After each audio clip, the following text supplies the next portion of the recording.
ग्रंथराज श्री चैतन्य चरितामृत से हम पाठ कर रहे हैं। हम श्रृंखला में श्री चैतन्य चरितामृत मध्य लीला के 8वें अध्याय चैतन्य महाप्रभु तथा रामानंद राय के बीच जो वार्तालाप है, ये बड़ा ही महत्वपूर्ण प्रसंग चल रहा है।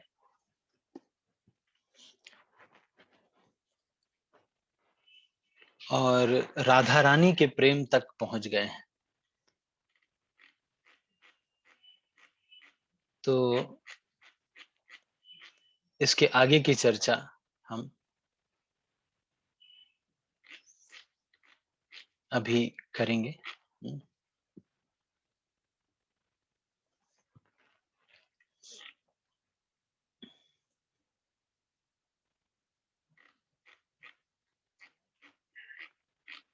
ये जो हमने श्लोक संख्या 126 तक कर लिया था, तो यहां तक हो चुका था कि सार्वभौम भट्टाचार्य ने मुझसे कहा है, क्योंकि सार्वभौम भट्टाचार्य ने चैतन्य महाप्रभु को ये कहा था कि आप जब जाइएगा तो वहां विजयनगर में रामानंद राय से अवश्य मिलिएगा।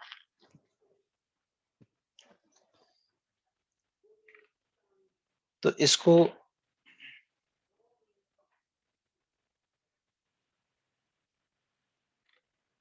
आगे फिर हम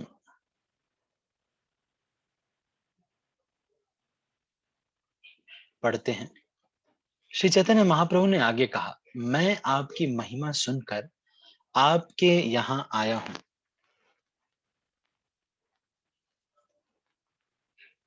एक मिनट, आवाज ठीक आ रही है? हाँ, पावनी ज्योति माता जी ठीक है ना? सर हिला के बताना। ठीक है। चैतन्य महाप्रभु ने आगे कहा, मैं आपकी महिमा सुनकर आपके पास आया हूं, किंतु आप मुझे सन्यासी जानकर मेरी प्रशंसा कर रहे हैं। तात्पर्य, श्रील भक्ति सिद्धांत सरस्वती ठाकुर बतलाते हैं कि संसारी व्यक्ति को भौतिक ऐश्वर्य से धनी होते हुए भी यह जानना चाहिए कि उच्च भक्तों का दिव्य ऐश्वर्य सांसारी व्यक्ति के भौतिक ऐश्वर्य से कहीं अधिक महत्वपूर्ण होता है। भौतिक ऐश्वर्य से युक्त संसारी व्यक्ति को एक दिव्य भक्त के समक्ष गर्वित नहीं होना चाहिए।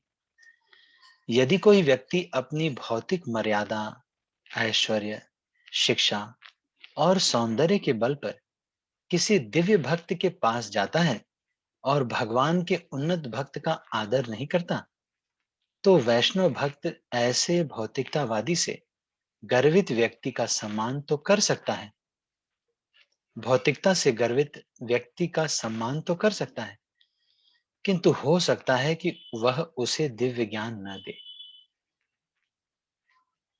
निसंदेह वह भक्त उसे अब्राह्मण या शूद्र के रूप में देखता है। ऐसा गर्वित व्यक्ति कृष्ण तत्व को नहीं समझ सकता। घमंडी व्यक्ति दिव्य जीवन में धोखा खाता है और मनुष्य का शरीर पाकर भी नरक में जा गिरेगा। श्री चैतन्य महाप्रभु अपने व्यक्तिगत आचरण से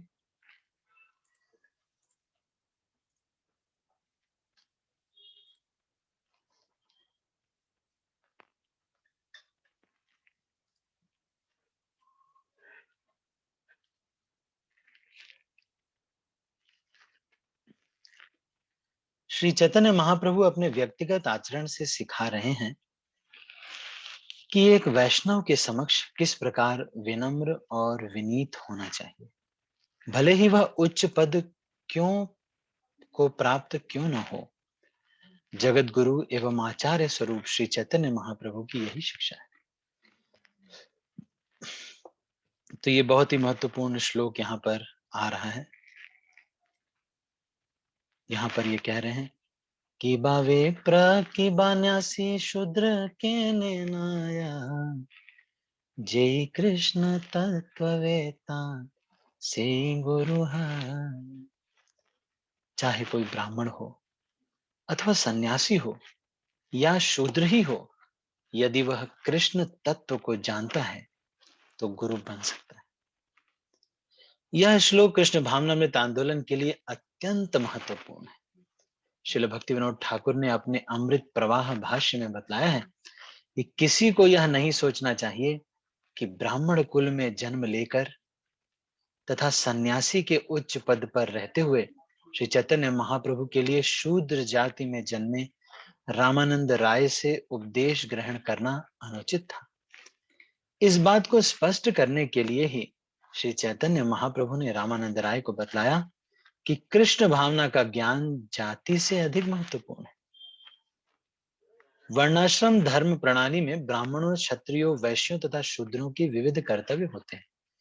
वास्तव में ब्राह्मण को अन्य सभी वर्णों या जातियों का गुरु माना जाता है, किंतु जहां तक कृष्ण भावनामृत का संबंध है, कोई भी व्यक्ति गुरु बनने के लिए सक्षम होता है, क्योंकि कृष्ण भावनामृत का ज्ञान आत्मा के स्तर पर होता है। कृष्ण भावनामृत का प्रसार करने के लिए केवल आत्मज्ञान से अवगत होने की आवश्यकता होती है, फिर चाहे वह ब्राह्मण हो या क्षत्रिय, वैश्य हो या शूद्र, अथवा सन्यासी या गृहस्थ, इससे कोई फर्क नहीं पड़ता। यदि वह इस विज्ञान को समझता है तो वह गुरु बन सकता है। हरि व्यक्ति विलास में कहा गया है कि यदि उपयुक्त ब्राह्मण उपलब्ध हो तो अब्राह्मण से दीक्षा नहीं लेनी चाहिए। तो ये जो है, अब ये कुछ ऐसे स्टेटमेंट हैं जो कि आ जाते हैं तो फिर व्यक्ति फिर जो है भ्रमित हो जाते हैं। इनफैक्ट इस्कॉन संस्था में ही एक एक ऐसे ही एक गुट है जो कि ये कहता है कि केवल भारतीय से और ब्राह्मण से ही दीक्षा लेनी चाहिए, अमेरिका वाले गुरुओं से दीक्षा नहीं लेनी चाहिए। तो ये है तो गलत, लेकिन इस तरह के जब स्टेटमेंट आते हैं तो हम फिर भ्रमित हो जाते हैं। तो इसको श्रील प्रभुपाद अभी क्लैरिफाई करेंगे, आप इसको ध्यान से पढ़िएगा। कुछ लोग ऐसे हैं जो ये कहते हैं कि जो प्रभुपाद के ही अमेरिका इत्यादि के शिष्य हैं, उनसे दीक्षा लेना ठीक नहीं है, क्योंकि ये हरि भक्ति विलास में उन्होंने ये पढ़ लिया है। तो उनके हिसाब से केवल 2-3 महाराज जो कि इंडिया के हैं, उसमें भी जो ब्राह्मण खानदान के, बस वो ही दीक्षा देने योग्य हैं। बाकी लोगों से तो उन्होंने ऐसे लोग, कई लोग ऐसे हैं जो कि केवल गोपाल कृष्ण महाराज से दीक्षा लेते हैं। उनको लगता है क्योंकि ये जो है ब्राह्मण खानदान से हैं और सन्यासी हैं और इंडिया से हैं। लेकिन ऐसा बिल्कुल नहीं है कि बाकी जो हैं, गुरु हैं इस्कॉन में, उनसे दीक्षा नहीं ली जा सकती। तो उन लोगों ने का जो ग्रुप है वो केवल या भक्ति चारू महाराज या ऐसे उधर ही दीक्षा लेते हैं, जिनको वो जानते हैं कि ये ब्राह्मण हैं, कुल में जन्मे हैं और ये हैं सन्यासी हैं। लेकिन ऐसा नहीं है, प्रभुपाद इसको आगे क्लैरिफाई करेंगे। यह उपदेश उनके लिए है जो सांसारिक सामाजिक व्यवस्था पर अत्यधिक आश्रित रहते हैं और सांसारिक जीवन बिताना चाहते हैं।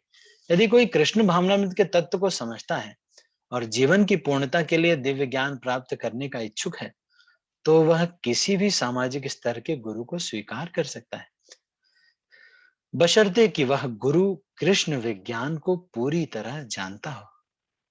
शिल भक्ति सिद्धांत सरस्वती ठाकुर यह भी कहते हैं कि यदि कोई ब्राह्मण, क्षत्रिय, वैश्य, शूद्र, ब्रह्मचारी, गृहस्थ, वानप्रस्थ या सन्यासी है और यदि वह कृष्ण विज्ञान को जानता है, तो वह वर्तम प्रदर्शक गुरु, दीक्षा गुरु अथवा शिक्षा गुरु बन सकता है। आध्यात्मिक जीवन के विषय में सर्वप्रथम जानकारी देने वाले को वर्तम प्रदर्शक गुरु कहा जाता है। जो गुरु शास्त्रों के नियमानुसार दीक्षा देते हैं, वह दीक्षा गुरु कहलाते हैं। और जो ऊपर उठने के लिए शिक्षा देता है वह शिक्षा गुरु कहलाता है। वास्तव में गुरु की योग्यता उसके कृष्ण तत्व के ज्ञान पर आधारित होती है। फिर चाहे वह ब्राह्मण हो, क्षत्रिय हो, सन्यासी हो या शूद्र हो, उससे कोई फर्क नहीं पड़ता। श्री चैतन्य महाप्रभु द्वारा दिया गया यह आदेश शास्त्रों के आदेश के विरुद्ध नहीं है। पद्म पुराण में कहा गया है, न शूद्राः भगवतास्तेऽपि भागवतोत्तमाः सर्ववर्णेषु ते शूद्रा येन भक्ता जनार्दन। जो कृष्ण के विषय में आध्यात्मिक ज्ञान में वास्तव में उन्नत है वह शूद्र कुल में जन्म होने पर भी शूद्र नहीं होता। किंतु एक विप्र या ब्राह्मण अपने 6 ब्राह्मण कर्मों तथा वैदिक स्रोतों में पटु क्यों न हो, किंतु यदि वह वैष्णव नहीं है तो वह गुरु नहीं बन सकता। किंतु यदि कोई चांडाल परिवार में जन्म लेकर भी कृष्ण भावनामृत में दक्ष हो तो वह गुरु बन सकता है। ये शास्त्रों के आदेश है और इन्हीं आदेशों का दृढ़ता से पालन करते हुए श्री विश्वंभर नामक गृहस्थ के रूप में श्री चैतन्य महाप्रभु को ईश्वरपुरी नामक सन्यासी गुरु ने दीक्षा दी थी। इसी प्रकार श्री नित्यानंद प्रभु को माधवेंद्र पुरी नामक सन्यासी ने दीक्षा दी थी। किंतु कुछ लोगों का कहना है कि उन्हें लक्ष्मीपति तीर्थ ने दीक्षा दी थी। नित्यानंद प्रभु को माधवेंद्र पुरी नामक सन्यासी ने दीक्षा दी थी। नित्यानंद प्रभु कौन है? बलराम जी। किंतु कुछ लोगों का कहना है कि उन्हें लक्ष्मीपति तीर्थ ने दीक्षा दी। इसी तरह अद्वैताचार्य ने गृहस्थ होते हुए भी माधवेंद्र पुरी से दीक्षा ली और ब्राह्मण कुल में जन्मे रसिकानंद ने श्री श्यामानंद प्रभु से दीक्षा ली जो ब्राह्मण कुल से उत्पन्न नहीं थे। तो रसिकानंद और श्यामानंद प्रभु, ऐसे अनेक उदाहरण मिलते हैं जहां जन्मजात ब्राह्मण ने ऐसे व्यक्ति से दीक्षा ग्रहण की जिनका जन्म ब्राह्मण कुल में नहीं था। अच्छा, नरोत्तम दास ठाकुर तो कायस्थ थे, उन्होंने तो 10,000 शिष्य बनाए थे। श्रीमद् भागवत में 7:11-35 में ब्राह्मण के लक्षण इस प्रकार बतलाए गए हैं। यस्य लक्षणम प्रोक्तम पुंसो वर्णाभिव्यंजकम यदन्यत्रापि दृश्येत तत्तेनैव विनिर्दिशेत। यदि शूद्र कुल में जन्मा कोई व्यक्ति गुरु के समस्त गुणों से युक्त हो तो उसका न केवल ब्राह्मण के रूप में स्वीकार करना चाहिए अपितु योग्य गुरु के रूप में स्वीकार भी करना चाहिए। यही आदेश श्री चैतन्य महाप्रभु का भी है। इसीलिए श्रील भक्ति सिद्धांत सरस्वती ठाकुर ने सारे वैष्णवों के लिए विधिवत जनेऊ संस्कार का सूत्रपात किया। तो ये जो जनेऊ संस्कार है ये भक्ति सिद्धांत सरस्वती ठाकुर ने शुरू किया। इससे पहले हमारे संप्रदाय में जनेऊ संस्कार नहीं होता था। कभी कभी भजनानंदी वैष्णव सावित्र संस्कार नहीं हुआ रहता, किंतु इसका अर्थ यह नहीं, जनेऊ धारण करना, इसका अर्थ यह नहीं कि इस पद्धति को प्रचार कार्य के लिए प्रयोग में लाया जाए। वैष्णव 2 प्रकार के होते हैं, भजनानंदी, गोष्ठ्यानंदी। तो ये सब आप याद रखिए। अभी मैं इसके बारे में इससे क्वेश्चन पूछूंगा आपसे। तो ये जो जनेऊ धारण करना है इसको सावित्र संस्कार कहते हैं।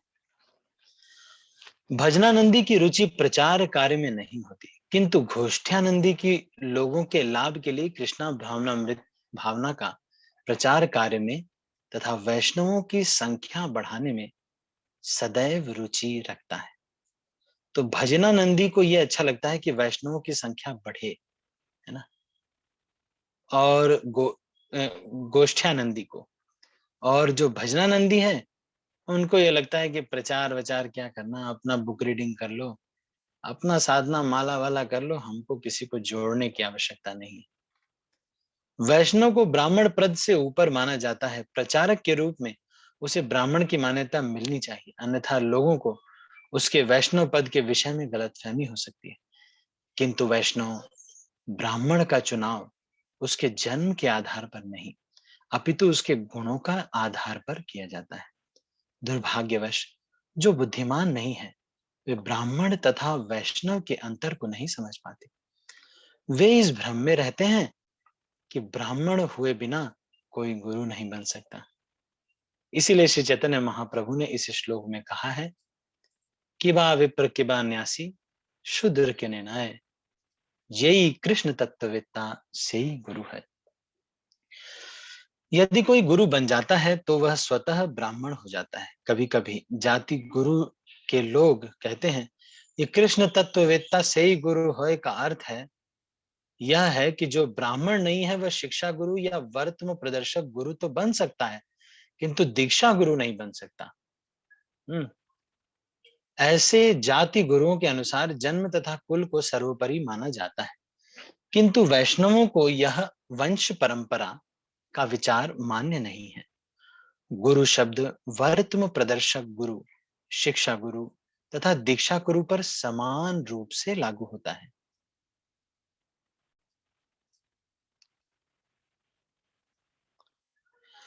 जब तक हम श्री चैतन्य महाप्रभु द्वारा स्थापित नियम को स्वीकार नहीं करते, तब तक यह कृष्ण भावनामृत आंदोलन सारे विश्व में नहीं फैल सकता। श्री चैतन्य महाप्रभु की आंतरिक इच्छा थी, पृथ्वी ते अच्छे जत नगर आदि ग्राम, सर्वत्र प्रचार होइबे मोर नाम। चैतन्य महाप्रभु के संप्रदाय का प्रचार सारे विश्व में किया जाना चाहिए, किंतु इसका अर्थ यह नहीं है कि लोग उनकी शिक्षाओं का ग्रहण करके शूद्र या चंडाल बने रहें। ज्यों ही कोई शुद्ध वैष्णव के रूप में प्रशिक्षित हो जाए, उसका प्रामाणिक ब्राह्मण के रूप में स्वीकार करना चाहिए। इस श्लोक में श्री चैतन्य महाप्रभु के उपदेशों का यही सार है। श्री चैतन्य महाप्रभु ने आगे कहा, आप मुझे विद्वान सन्यासी समझकर ठगने की चेष्टा न करें।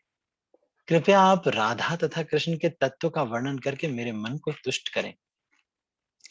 श्री रामानंद राय ने भगवान के महान महान भक्त थे तथा भगवत प्रेमी थे, और यद्यपि उनका मन कृष्ण की माया से कभी आच्छादित नहीं किया जा सकता था और वे महाप्रभु के दृढ़ और गंभीर मन की बात समझ सकते थे, किंतु फिर भी रामानंद राय का मन कुछ कुछ विचलित हो उठा।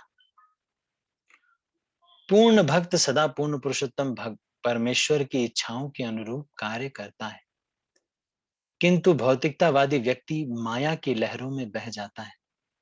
श्रील भक्ति विनोद ठाकुर ने कहा है, मायार वशे जाछ भेषे काछहा बूडूबू भाई। भौतिक शक्ति के चंगुल में रहने वाला व्यक्ति सदैव माया की लहरों में बह जाता है। दूसरे शब्दों में, भौतिक जगत में मनुष्य माया का दास रहता है, जबकि आध्यात्मिक शक्ति में रहना वाला मनुष्य पूर्ण पुरुषोत्तम भगवान का दास होता है। यद्यपि रामानंद राय जानते थे कि श्री चैतन्य महाप्रभु से कुछ छिपा नहीं है, फिर भी वे उस विषय पर महाप्रभु की इच्छा के कारण आगे बोलने लगे। श्री रामानंद राय ने कहा, मैं तो केवल नाचने वाली कठपुतली हूं। राय कहे आमी नट तुम्ही सूत्रधार, जेई मत नाचाओ तैछे चाही नाची बार। आप मुझे जिस तरह नचाएंगे मैं उसी तरह नाचूंगा। हे प्रभु, मेरी जीभ वीणा के समान है और आप इस वीणा के वादक हैं, अतएव जो आपके मन में उठता है मैं उसी की ध्वनि उत्पन्न करता हूं। फिर रामानंद राय कृष्ण तत्व पर बोलने लगे। उन्होंने कहा, कृष्ण पूर्ण पुरुषोत्तम भगवान है, वे स्वयं आदि ईश्वर हैं, समस्त अवतारों के उद्गम तथा समस्त कारणों के कारण हैं। वैकुंठ ग्रहों की संख्या अनंत है और अवतार भी असंख्य हैं। भौतिक जगत में भी असंख्य ब्रह्मांड हैं और कृष्ण उन सब के परम आधार है। श्री कृष्ण का दिव्य देह सनातन है और आनंद तथा ज्ञान से पूर्ण है। सच्चिदानंद तनु व्रजेंद्र नंदन सर्वेश्वर्य सर्वशक्ति सर्वरस पूर्ण। वे नंद महाराज के पुत्र हैं, वे समस्त ऐश्वर्यों, शक्तियों तथा दिव्य रसों से पूर्ण है। तो ये बहुत ही महत्वपूर्ण श्लोक आया है। ये श्लोक कम से कम सबको तो याद होना ही चाहिए। ईश्वरः परम कृष्ण सच्चिदानंद विग्रह अनादिरादिर गोविंद सर्व कारण कारण। गोविंद के नाम से विख्यात श्री कृष्ण परम नियंता है। उनका शरीर शाश्वत आनंद पूर्ण तथा आध्यात्मिक है। वे सब के उद्गम हैं, समस्त कारणों के मूल कारण हैं, के कारण उनका कोई अन्य उद्गम नहीं है। ब्रह्म सिद्ध संहिता के 5वें अध्याय का पहला श्लोक है ये।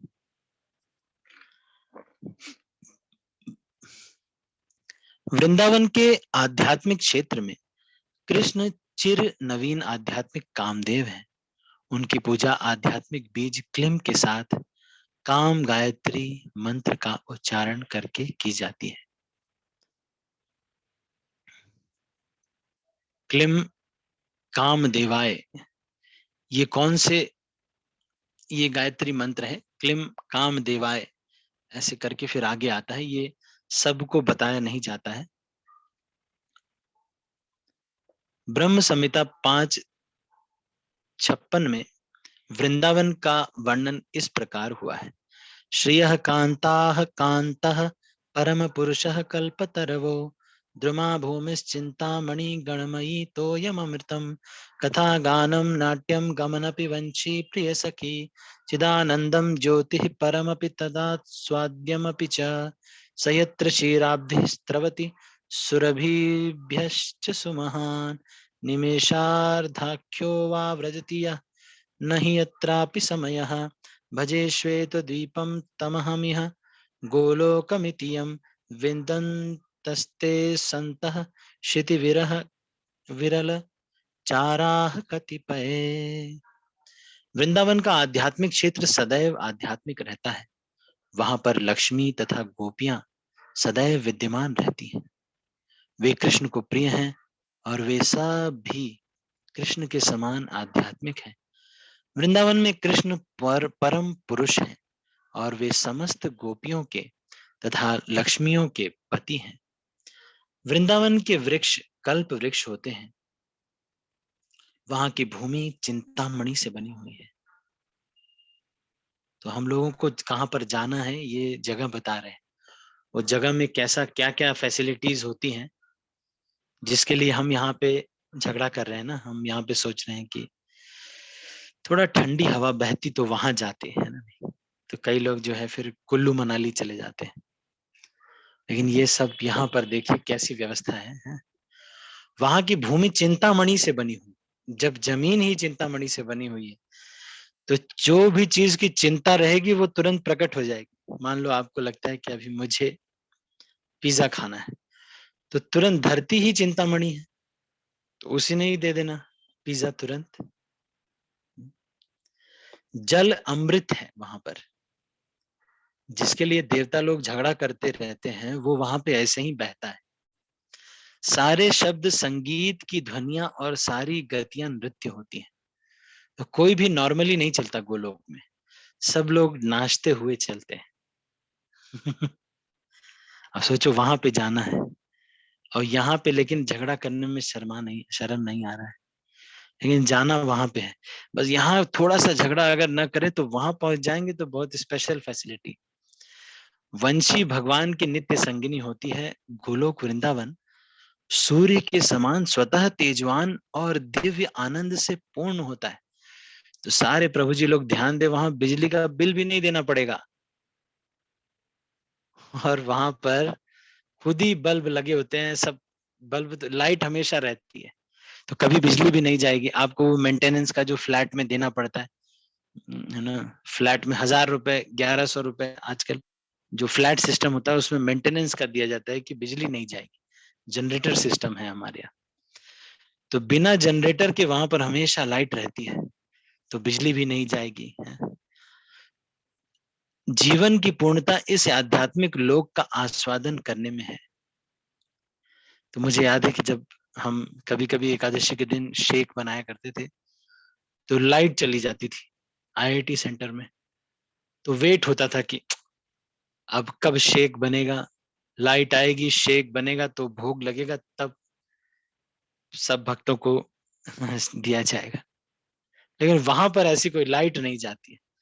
इनफैक्ट वहां पर तो मिक्सर भी चलाने की जरूरत नहीं है, बस केला प्रभु और दूध प्रभु को बोल देंगे, हो सकता है वहां पे बनाना शेक भी एक प्रभु जी हो, और वो भी जो है सेवा में लगे हों भगवान के, है कि नहीं। जीवन की पूर्णता इस आध्यात्मिक लोक का आस्वादन करने में है। ये थोड़ा सा 10-20 साल अगर भजन कर लेना तो ऐसे जगह पे चले जाएंगे। अब ये 10-20 साल में अब अगर यहाँ कुएं में जीतने में लग गए ना, फिर प्रॉपर्टी तो अपनी हो जाएगी। मान लो 10 साल आपने झगड़ा किया, 20 साल जिंदा रहने वाले हैं। देखो 60 साल के बाद की जिंदगी को मैं ज्यादा मानता नहीं हूँ, क्योंकि फिर उसमें तो दवाइयां ही खानी है आपको, फिर तो क्या ही, दांत दांत तो टूट ही जाएंगे। थोड़ा सा बचेगा जो, उसमें आपको 10 साल तो आप अभी वर्कआउट करेंगे, है ना। अब वो 10-20 साल में आप अगर भगवत धाम चले गए, अतएव हरेक को चाहिए कि इसके ज्ञान के विषय में ज्ञान का अनुशीलन करे। वृंदावन की आध्यात्मिक गौवें सदैव आध्यात्मिक दूध देने वाली है। आध्यात्मिक दूध तो हमने पिया नहीं है, पैकेट वाला दूध हमने पिया है। यहाँ पर जो पैकेट वाला मिलता है, कई बार गांव के लोग जब आते हैं शहर में तो पैकेट वाला दूध पीते हैं तो उनको वॉमिटिंग सी आने लगती है, उनको लगता है ये कैसा दूध है। बाद में उनको पता चलता है कि यूरिया से बनाते हैं ये लोग दूध। एक ने तो मुझे ये बताया कि कोलगेट और ग्लिसरीन मिला करके ऐसा दूध बनता है जिसका घी भी निकलता है। मतलब इन लोगों ने तो रिकॉर्ड ही तोड़ दिया। देखो आप, है घी भी निकलता है उसका, ऐसा दूध मिल रहा है। कितना भी चाहिए दूध। हम गाजियाबाद में थे, हम जो नहीं, गाजियाबाद में पूना की बात मैं बता रहा हूँ। एक वहां पे कोई डेयरी थी, वो इसके नाम से ही प्रभावती डेयरी ऐसे कुछ नाम था उसका। माता प्रभावती जो गोपी हैं, जिनके घर में सबसे अच्छा मक्खन बनता है वृंदावन में, वो जो माता प्रभावती है ना, तो उनके नाम से इन्होंने एक डेयरी खोली है। वहां पे हमने बोला कि कितना दूध आपको, इतना। तो एक बार हाँ हैदराबाद में मैं था, तो हमारे जो कुक प्रभु जी थे, उनके कोई दोस्ती यारी में मेडचल में कोई था, उसने शायद कितने 300-400 लीटर दूध बना दिया, वही यूरिया वूरिया मिला करके, जो भी मिला करके, और 2 बाल्टा उनको भी दे दिया। अब उसमें पैसे तो लगे नहीं उनके ज्यादा, 2 बाल्टा उन्होंने दिया, वो लेकर के बेस में आ गए हमारे। 1 बाल्टा दूध। अब हमने सोचा 1 बाल्टा दूध को क्या करेंगे, बहुत बड़ा सा बाल्टा था। अब वो भी बता नहीं रहे कि ये कौन सा वाला दूध है ना, नहीं वो भी बता नहीं रहे, चुपके चुपके छिपा रहे हैं ना, नहीं। और हम सोच रहे हैं इतना दूध का क्या करेंगे। फिर उसका दही जमाया, दही भी जमता है उसका, है। दूध पिया, दही जमाया, उसके दही भल्ले बनाए, और वो दही भल्ले कितने दिन तक चले। वो खत्म ही नहीं हुआ वो दूध। तो ये सब चल रहा है, लेकिन आध्यात्मिक दूध की बात कर रहे हैं यहाँ पर। वहां एक भी क्षण व्यर्थ नहीं जाता। दूसरे शब्दों में वहां भूत, वर्तमान तथा भविष्य नहीं होता। समय का एक कण भी व्यर्थ नहीं जाता। तो इस तात्पर्य को पढ़ के मैं इसको क्लोज कर रहा हूँ। इस भौतिक जगत में भक्त उस दिव्य धाम की पूजा गोलोक वृंदावन के रूप में करते हैं।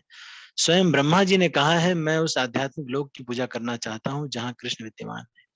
इस दिव्य वृंदावन की प्रशंसा उन लोगों द्वारा नहीं की जाती जो भक्त या स्वरूप सिद्ध नहीं है, क्योंकि वह वृंदावन धाम पूरी तरह आध्यात्मिक है। वहां पर भगवान की लीलाएं भी आध्यात्मिक है, उनमें से कोई भी लीला भौतिक नहीं है। श्री नरोत्तम दास ठाकुर की प्रार्थना के अनुसार, आर कभी निताई चांद करुणा होइबे, संसार वासना मोरा कभी तुच्छ हवे। मुझ पर नित्यानंद प्रभु कब कृपा करेंगे। जिससे कि मैं भौतिक आनंद की तुच्छता का अनुभव कर सकूंगा। विषय छाड़िया कबे शुद्ध हबे मन, कबे हम हेरबो श्री वृंदावन। मेरा मन भौतिक मल से कब शुद्ध होगा ताकि मुझे आध्यात्मिक वृंदावन की उपस्थिति का अनुभव हो सकेगा। रूप रघुनाथ पदे हईबे आकुति, कबे हम बुझाओ से जुगल प्रीति। कब मैं गोस्वामियों के उपदेशों के प्रति आकृष्ट हो सकूंगा, जिससे मैं यह समझ पाऊं कि राधा तथा कृष्ण क्या है और वृंदावन क्या है। इन श्लोकों से सूचित होता है कि यदि कोई वृंदावन को समझना चाहता है तो उसे पहले भौतिक इच्छाओं से शुद्ध होना पड़ेगा एवं सकाम कर्म तथा तार्किक ज्ञान के आकर्षण से मुक्त होना पड़ता है। अप्राकृत नवीन मदन में अप्राकृत शब्द भौतिक विचार से सर्वथा विरुद्ध विचार का सूचक है। मायावादी इसे शून्य या निर्विशेष मानते हैं, किंतु ऐसा नहीं है। भौतिक जगत की प्रत्येक वस्तु जड़ है, किंतु आध्यात्मिक जगत की प्रत्येक वस्तु चेतन है। भोग की इच्छा कृष्ण तथा उनके अंशों अर्थात जीवों में समान रूप से पाई जाती है। आध्यात्मिक जगत में ऐसी इच्छाएं भी आध्यात्मिक होती हैं। ऐसी इच्छाओं को किसी को भूलकर भी भौतिक नहीं समझना चाहिए। यदि इस भौतिक जगत में कोई व्यक्ति यौन सुख के प्रति उन्मुख है और उसका भोग करता है तो यह भोग क्षणिक होता है। कुछ ही मिनट के बाद उसका भोग समाप्त हो जाता है, किंतु आध्यात्मिक जगत में यही भोग कभी न समाप्त होने वाला होता है। उसका निरंतर भोग होता रहता है। आध्यात्मिक जगत में ऐसी काम वासना प्रत्येक नवीन विशिष्टता के साथ अधिकाधिक स्वाद लगती है, किंतु भौतिक जगत में काम वासना कुछ ही मिनटों के स्वाद रहित हो जाती है और यह कभी भी स्थायी नहीं होती। चूंकि कृष्ण अत्यधिक काम उन्मुख प्रतीत होते हैं, इसलिए आध्यात्मिक जगत में उन्हें नवीन कामदेव कहा गया है, किंतु ऐसी इच्छा में कोई भौतिक उच्छृंखलता नहीं रहती। गायन्तम त्रायते यस्मात् गायत्री त्वं ततः स्मृताः। जो कोई गायत्री मंत्र का जप करता है वह क्रमशः भौतिक बंधन से छूट जाता है। दूसरे शब्दों में जो भव बंधन से छुड़ाए वही गायत्री है। गायत्री मंत्र की व्याख्या मध्य लीला में उपलब्ध है। काम गायत्री मंत्र रूप हय कृष्णेर स्वरूप सार्ध 24 अक्षर तार हया। 24.5 अक्षर काम गायत्री में होते हैं। से अक्षर चंद्र हय कृष्ण करी उदय त्रिजगत कैला काम माया। तो ये काम गायत्री के बारे में बता रहे हैं। तो जो लोग ब्राह्मण दीक्षित हैं उनको ये मंत्र दिया जाता है। ये अंतिम 7 गायत्री में से अंतिम गायत्री मंत्र काम गायत्री होता है। क्लीं काम देवाय विद्महे से शुरू होता है। काम गायत्री मंत्र वैदिक स्तुति के समान है, किंतु यह साक्षात पूर्ण पुरुषोत्तम भगवान है। मतलब ये स्वयं भगवान ही होता है। इसीलिए जो भी अगर मन में कोई विचलित हो जाता है तो उसको काम गायत्री करने को बोला जाता है। काम गायत्री तथा कृष्ण में कोई अंतर नहीं है। दोनों ही 24 दिव्य अक्षरों से बने हुए हैं। ये मध्य लीला में आपको बताया जाएगा आगे चल के। अक्षरों द्वारा अंकित यह मंत्र भी कृष्ण है और यह मंत्र चंद्रमा के समान उदय होता है। इसके कारण मानव समाज में तथा सारे जीवों में इच्छा का विकृत प्रतिबिंब पड़ता है। क्लीं काम देवाय विद्महे पुष्प बाणाय धीमहि तन्नो अनंगः प्रचोदयात्।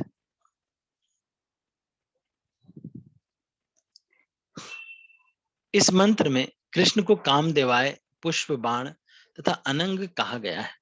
कामदेवाय मदन मोहन है, जो कृष्ण के साथ हमारे संबंध को स्थापित करने वाले अर्चा विग्रह हैं।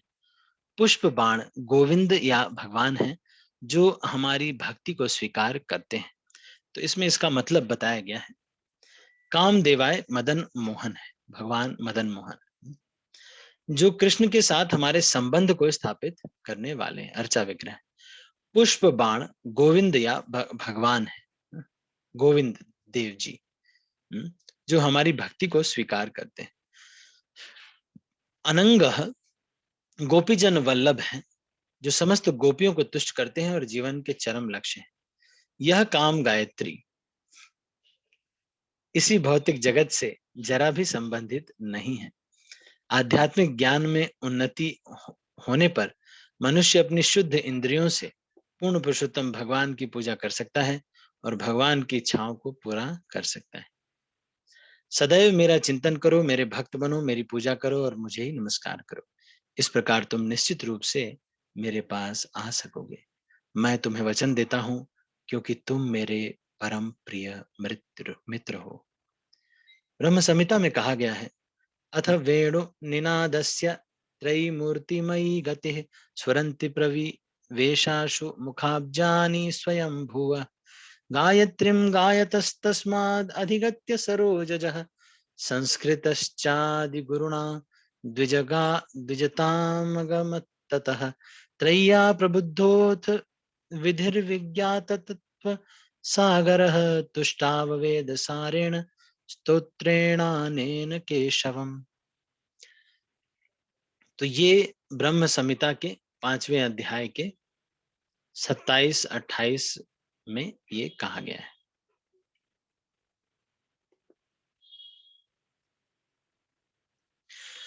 तब वेद माता गायत्री श्री कृष्ण की वंशी की दिव्य ध्वनि से प्रकट होकर स्वयंभू ब्रह्मा के कमल मुख में उनके 8 कानों से प्रविष्ट हुई।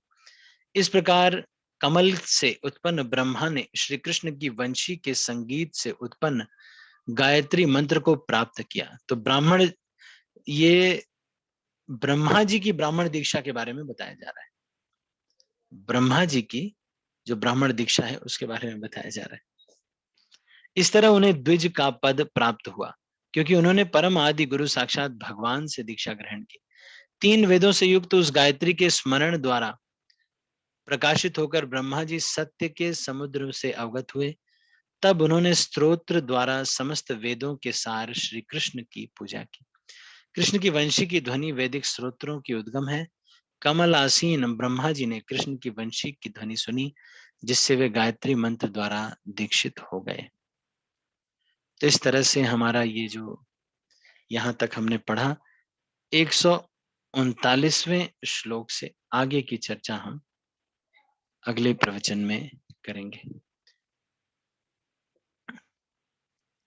आप सभी भक्तों का बहुत बहुत धन्यवाद। अभी वैसे समय तो हो गया है, मैं कुछ प्रश्न पूछूंगा, आप इसका उत्तर देने का प्रयास कीजिएगा।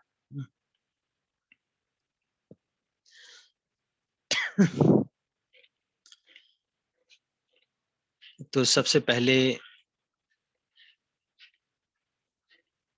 ये जो काम गायत्री है ये कितने अक्षरों की बनी हुई है?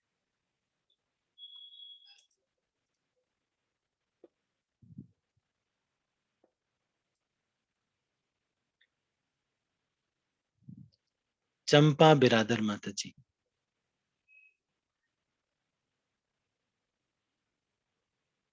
हरे बाकी कृष्णा भक्त प्रभु नहीं? जी, नहीं बोलू।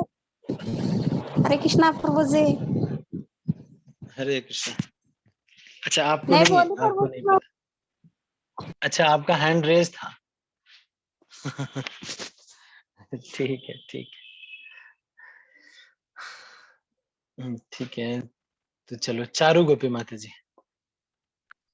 हरे कृष्णा प्रभु जी, दंडवत प्रणाम। प्रभु जी, धन्यवाद, प्रणाम।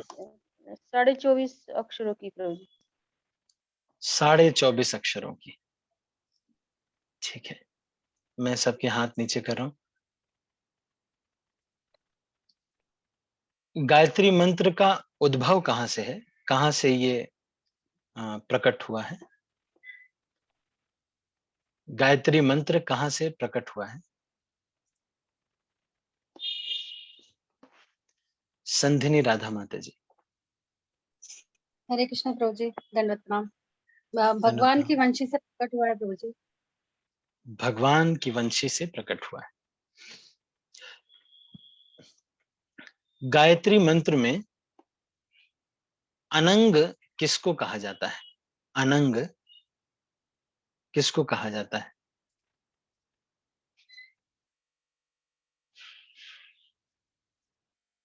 पावनी ज्योति माता जी। हरे कृष्ण प्रभु जी। गोपीजन वल्लभ को। गोपीजन वल्लभ को अनंग कहा जाता है।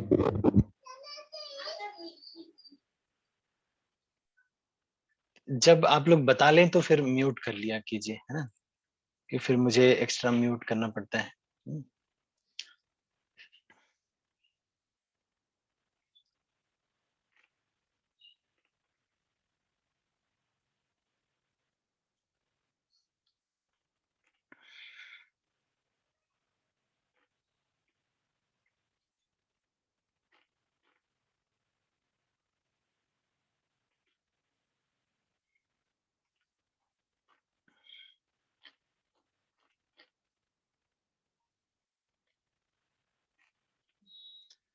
जो गोलोक वृंदावन है उसकी जो भूमि है वो किसकी बनी हुई है, और जो वृक्ष हैं वो कैसे हैं, और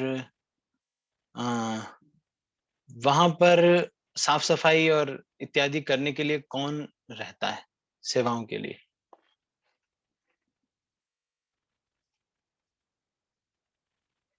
बस 4-5 डिवोटीज हैं, वो ही उत्तर देते, बाकी डिवोटीज नहीं उत्तर देते। कविता माता जी।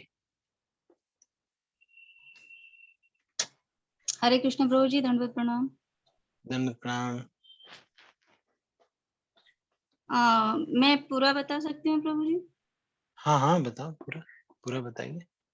वृंदावन के वृक्ष कल्प वृक्ष होते हैं। वहाँ की भूमि चिंतामणि से बनी है और जल अमृत है। सारे शब्द संगीत की ध्वनियाँ, सारी गतियाँ नृत्य होती है। वंशी भगवान की नित्य संगिनी होती है। गोलोक वृंदावन सूर्य के समान स्वतः तेजवान और दिव्य आनंद से पूर्ण होता है। जीवन की पूर्णता आध्यात्मिक लोक का आस्वादन करने में है। अतः हर एक को चाहिए कि इसके ज्ञान के विषय में ज्ञान का अनुशीलन करना चाहिए। अच्छा, वहां पर साफ सफाई करने के लिए कौन लगा हुआ है? गोलोक में साफ सफाई, झाड़ू पोछा, ये सब करने के लिए कौन रहता है? मैं नोट नहीं कर पाई प्रभु। लक्ष्मी जी रहती है ना, लक्ष्मी जी रहती है साफ सफाई करने के लिए, है ना? नहीं, लक्ष्मी जी वहां पे ये सब झाड़ू पोछा वगैरह करते हैं, है कि नहीं? झाड़ू से नहीं करते हैं, बाल से करते हैं ना, अपने बाल से। उनके बाल ऐसे हैं, उससे फिर मतलब उनके बाल ऐसे नहीं, वो अपने सुंदर बालों से ही झाड़ू पोछा करते हैं। उनके बाल झाड़ू के जैसे नहीं है। बाल से करते हैं। अब कैसे करते हैं, अब ये प्रभु जी पूछ रहे हैं यहाँ पे बाल से कैसे करते हैं, तो अब ये तो वहां पे देखना पड़ेगा लाइव, लक्ष्मी जी से ही पूछना पड़ेगा कि बाल से कैसे झाड़ू लगाते हैं। यहाँ तो हमारे तो भाई झाड़ू से ही अगर झाड़ू लग जाए रोज तो वही बहुत बड़ी बात है। प्रभु जी लोग तो उतने में ही खुश हैं। बाल से कोई लगाए या न लगाए।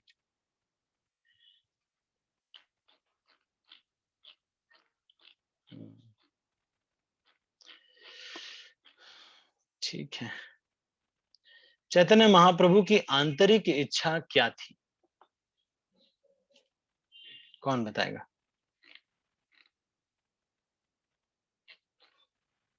चैतन्य महाप्रभु की आंतरिक इच्छा क्या थी?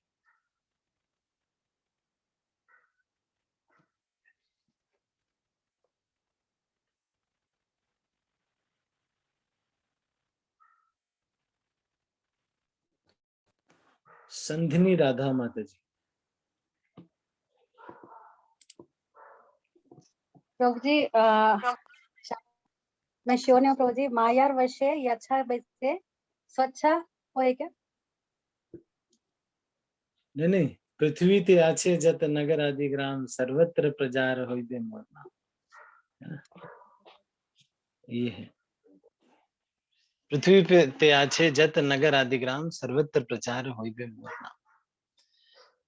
ठीक है, मतलब चैतन्य महाप्रभु ये चाहते हैं कि सारी दुनिया बस कीर्तन में नाचती रहे, ऐसा हो जाए, सारी दुनिया पागल हो जाए और सब बस नाचते रहें। बस एक जगह मंदिर में बस थोड़ा बहुत प्रसाद बन जाए जिससे सब लोग खा लें, फिर नाचते रहें, फिर प्रसाद बन जाए, फिर नाचते रहें। बस नाचते गाते ही रहे हमेशा, यही चाहते हैं चैतन्य महाप्रभु।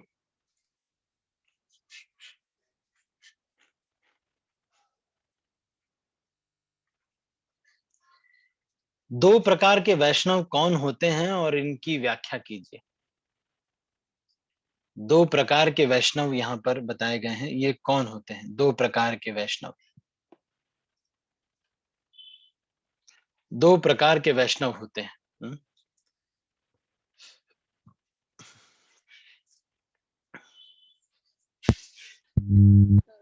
एक भजनानंदी, पावनी ज्योति माता जी।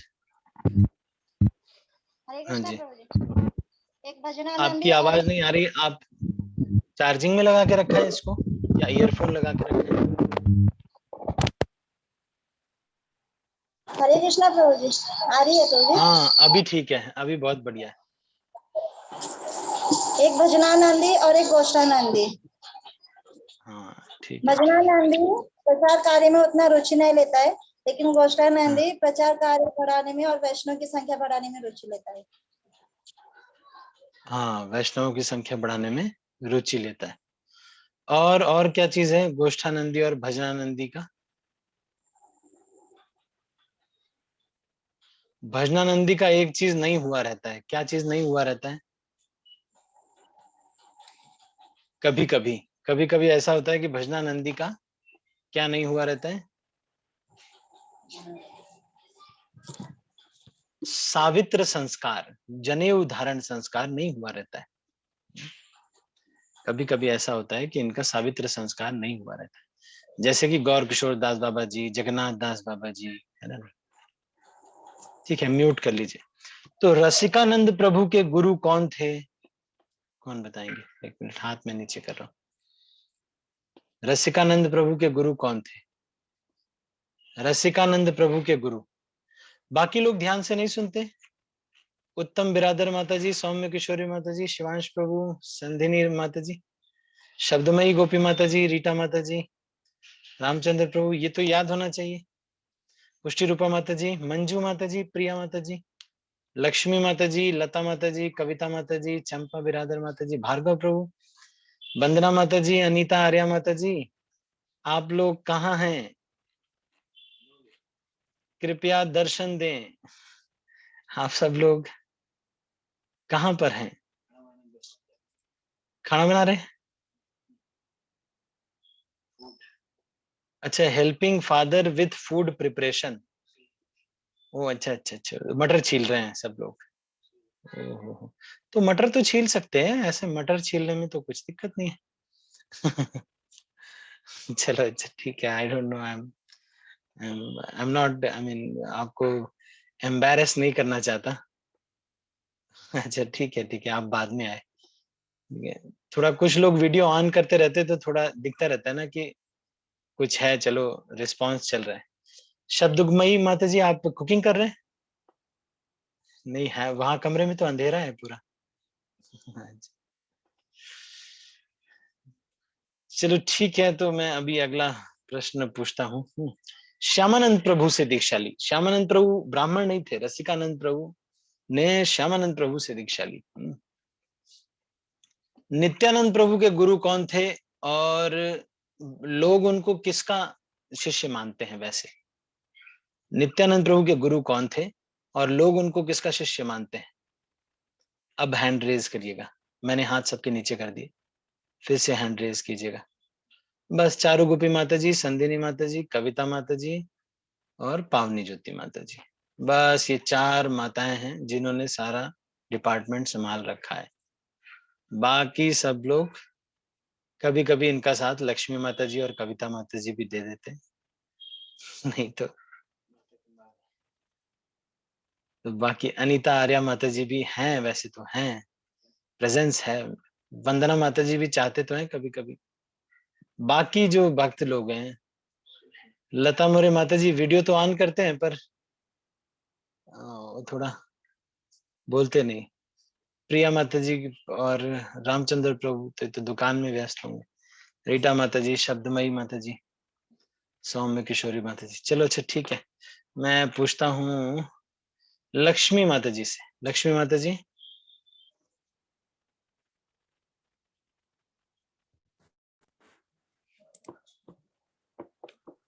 हरे कृष्णा प्रभु जी, दंडवत प्रभु जी। माघवेंद्र प्रभु दंडवत प्रभु प्रणाम जी माता जी, आपकी आवाज बहुत धीरे आ रही है।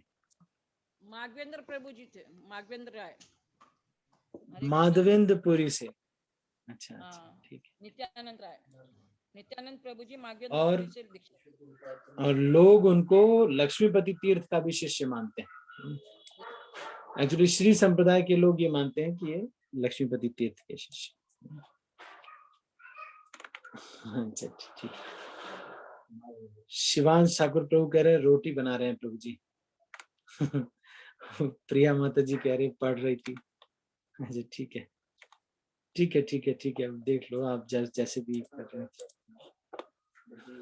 सुनते रहो, सब कुछ करते हुए क्वेश्चन आंसर सेशन में एक्टिव हो जाओ। क्या क्वेश्चन आंसर से बहुत कुछ याद हो जाता है आपको, है ना? बहुत कुछ याद हो जाता है ना?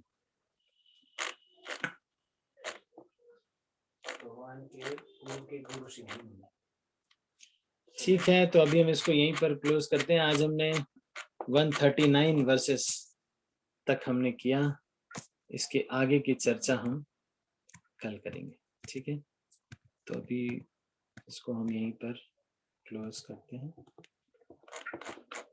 आप सभी भक्तों का बहुत, आज थोड़ा सा लेट हुआ था, इस वजह से मैंने आज 8:20 तक इसको ले लिया, क्योंकि आज 7:20 से मैंने शुरू किया था। कल से हम 7 बजे से 8 बजे तक ही करेंगे। 139 श्लोक से आगे की चर्चा हम करेंगे।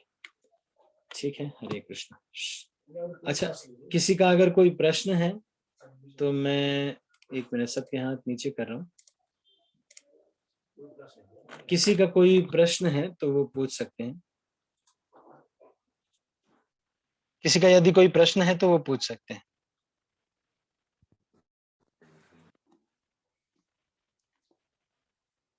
रामचंद्र देव प्रभु। हरे कृष्णा प्रभु जी, दंडवत प्रणाम प्रभु जी। एक्चुअली कल माला 51 ही हुआ प्रभु जी, क्योंकि हम नॉन स्टॉप 5 आवर्स नगर संकीर्तन निकाले प्रभु जी कल, तो इसके लिए कल थोड़ा माला कम हुआ था प्रभु जी। नगर संकीर्तन में जा सकते हैं ना प्रभु जी फिर एकादशी के दिन? क्या माला को ज्यादा इम्पोर्टेंट दे या नगर संकीर्तन को दे? एकादशी के दिन देखो, नगर संकीर्तन तो कभी भी आप कर सकते हो, है कि नहीं? ये सब जब कुछ करें तो देखो, अगर आप करोगे तो भी कोई घाटा तो है नहीं, नहीं करोगे तो भी कोई घाटा है नहीं। और ये सब चीज पूछ लेना चाहिए, क्या है इसमें, पूछ लेना चाहिए। एकादशी अगर आप ही ऑर्गेनाइजर हैं तब तो मत निकालो एकादशी के दिन। जैसे पूना मंदिर में 4 दिन तो निकलता है, लेकिन एकादशी के दिन सब ब्रह्मचारी बैठ करके 64 माला करते हो।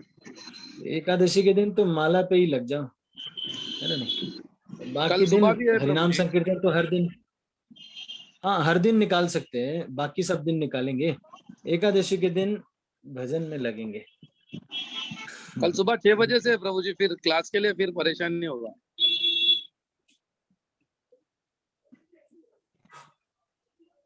नहीं नहीं, वो तो आप ऐसा निकालो कि टाइम ऐसा रखो जिसमें कि लोग जो है एकदम सुबह सुबह निकालेंगे तो भी थोड़ा माला करने में या साधना में इशू ना हो, है ना? चलो ये तो डिस्कस करने का मैटर है ना? नहीं, ओके, हरे कृष्णा प्रभु। ये तो पर्सनली डिस्कस कर लेंगे। संधिनी राधा माता जी। हरे कृष्णा प्रभु जी, दंडवत प्रणाम धन्यवाद, प्रभु जी। प्रणाम। प्रभु जी, एक संशय है प्रभु जी मन में कि जब हम राधा मदन मोहन जी के मंदिर जाते हैं ना प्रभु जी, तो प्रणाम मंत्र राधा मदन मोहन जी का लेना चाहिए या कृष्ण भगवान का अलग और राधा रानी का अलग? थोड़ा ये डाउट आ रहा प्रभु जी मन में।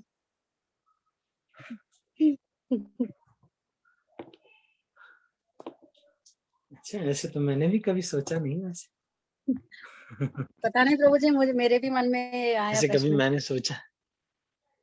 अच्छा, ऐसे कभी मैंने, क्योंकि डेली चलो पढ़ते हैं ना आपके प्रभु जी मदन मोहन जी का हम लोग सवेरे, तो ये हाँ हाँ, इसलिए होता है प्रभु जी मन में कि अलग अलग लेना चाहिए या मदन मोहन जी का ही लेना चाहिए, राधा मदन मोहन जी का।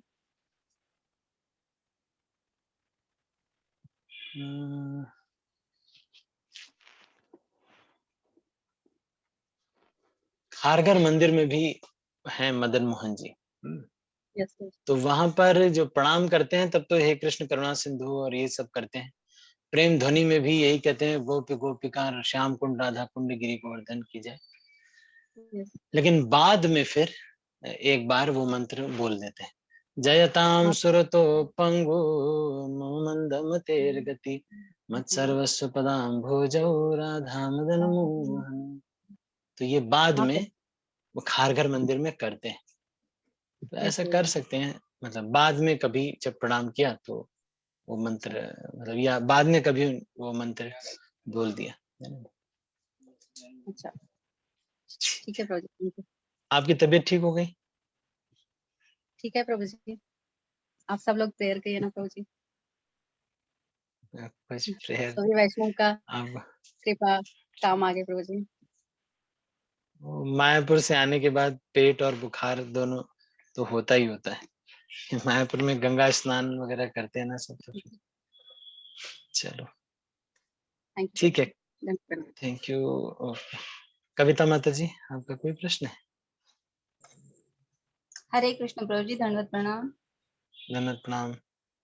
अभी जो ये बात आई है कि नित्यानंद प्रभु को माधवेंद्रपुरी ने दीक्षा दी है या लक्ष्मी तीर्थ ने, तो मैंने मेरे गुरु महाराज से एक लेक्चर में सुना था अभी नित्यानंद त्रयोदशी पे कि उन्हें लक्ष्मी पंढरपुर में। तीर्थ ने ही दीक्षा जी, पंढरपुर में। पंढरपुर में, हाँ पंढरपुर में जी, मैंने भी सुना और है। लक्ष्मी तीर्थ को बलराम जी के दर्शन भी हुए थे, हम्म। तो फिर क्या ऐसा है सोचे? तो हमारे वैसे आध्यात्मिक जीवन में इसके वजह से कोई बाधा नहीं आएगी, जी जी, उन्होंने जिससे भी दीक्षा ली हो। एक जिज्ञासा थी प्रभु बस। हाँ बस ऐसे ही। वो लोग तो जो मध्व संप्रदाय वाले हैं वो बड़े खुश होते हैं जब इस्कॉन के कोई डिवोटी जाते हैं, बोलते हैं हमारे हमारे संप्रदाय के लोग हैं, ऐसे बोलते हैं वो। हमको बहुत अपना समझते हैं, क्योंकि बोलते हैं कि ये लक्ष्मीपति तीर्थ के हैं सब। अरे ठीक है, सब अपने डिपार्टमेंट के, ऐसा वो लोग मानते हैं। मैं गया था वहां पे तो बड़ा अपना समझते हैं हमको। तो ठीक है, लक्ष्मीपति तीर्थ का ही मान ले। पर प्रभुपाद यहाँ पे ये भी लिख रहे हैं कि नित्यानंद प्रभु माधवेंद्रपुरी से दीक्षा लिए, तो माधवेंद्रपुरी की यात्रा में भी ये आता है कि एक बार वो नित्यानंद प्रभु से मिले थे। तो ये भी वर्णन आता है। तो ठीक है, दोनों को मान लेते हैं, क्या हो गया। धन्यवाद प्रभु। ठीक, हरे कृष्ण। ठीक है, अभी हम इसको यहीं पर क्लोज करते हैं। आप सभी भक्तों का बहुत बहुत धन्यवाद। हरे कृष्णा। मैं सभी भक्तों को अनम्यूट कर रहा हूँ और इसके बाद इस मीटिंग को क्लोज कर रहा हूँ। हरे कृष्ण। हरे हरे कृष्ण कृष्ण प्रभु जी, प्रभु जी, हरे दंडवत कृष्ण प्रणाम। प्रभु जी, धन्यवाद प्रणाम। हरे मुझे कृष्ण दानव प्रभु प्रणाम। जी, हरे दंडवत कृष्ण प्रणाम। प्रभु जी। हरे कृष्णा प्रभु जी, दंडवत प्रणाम। हरे कृष्णा हरे प्रभु कृष्ण जी, प्रभु जी। धन्यवाद प्रणाम। हरे कृष्ण। हरे कृष्ण।